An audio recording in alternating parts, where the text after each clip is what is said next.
أعوذ بالله من الشيطان الرجيم. بسم الله الرحمن الرحيم.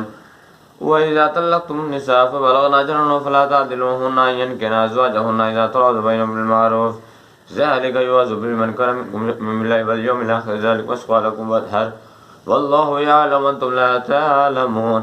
والوالدات يرضعن أولادهن حولين كاملين لمن أراد أن يتم الرضاعة وعلى مولود له رزقهن وكسوتهن بالمعروف لا تكلف نفسا إلا وسعها لا تضار والدة بولدها ولا مولود له بولده وعلى الوارث مثل ذلك فإن أراد فصالا عن تراض منهما وتشاور فلا جناح عليهما إذا سلمتم ما آتيتم بالمعروف واتقوا الله واعلموا أن الله بكل ما تعملون بصير.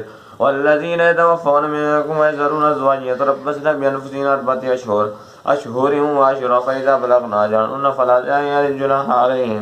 فلا جناح عليكم فيما فعلن في أنفسهن بالمعروف والله بما تعملون خبير.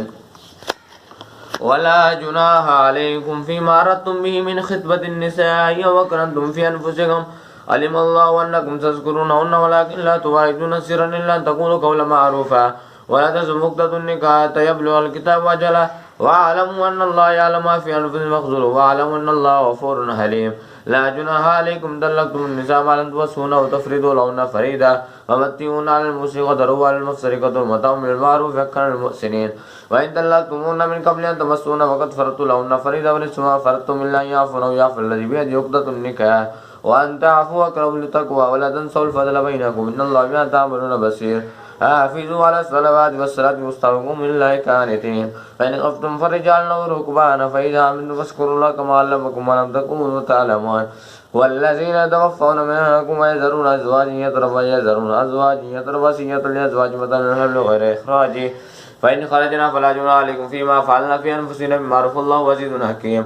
وللمطلقات متاع بالمعروف حقا على المتقين كذلك يبين الله لكم الآيات لعلكم تعقلون. ألم تر إلى الذين خرجوا من ديارهم ولهم خزر الموت فقال لهم الله موتوا ثم أحياهم إن الله لذو فضل الناس ولكن أكثر الناس لا يشكرون. وقاتلوا في سبيل الله واعلموا أن الله سميع عليم. من ذا الذي يقرض الله قرضا حسنا فيضاعف له أضعافا كثيرا والله يقبض ويبسط وإليه ترجعون. ألم تر إلى الملأ من بني إسرائيل من بعد موسى إذ قالوا لنبي له وسلم لقد نقاتل في سبيل الله قال ألا سيد من كتب عليكم القتال ولا تقاتلوا قالوا وما لنا ألا نقاتل في سبيل الله وقد أخرجنا من ديارهم وأبنائنا فلما كتب عليهم القتال إلا قليلا منهم والله وليم بالظالمين.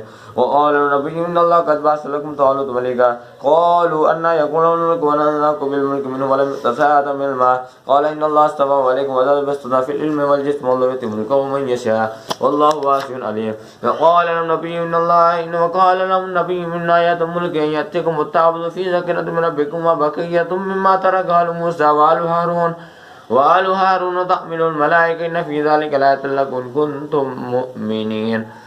فلما فصل طالوت بجنود قال إن الله مبتليكم منه فمن شرب منه فليس مني فمن لم يطعمه فإنه مني ولم يقتل غرفة بيده فشربوا منه إلا قليلا منهم فلما جاوزوه هو والذين آمنوا معه قالوا لا طاقة لنا اليوم بجالوت وجنود قال الذين يظنون أنهم ملاقو الله كم من فئة قليلة غلبت فئة كثيرة بإذن الله والله مع الصابرين.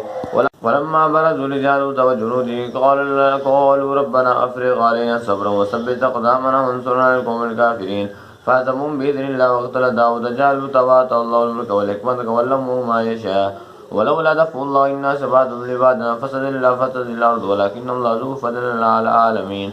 تلك آيات الله نتلوها عليك بالحق وإنك لمن المرسلين.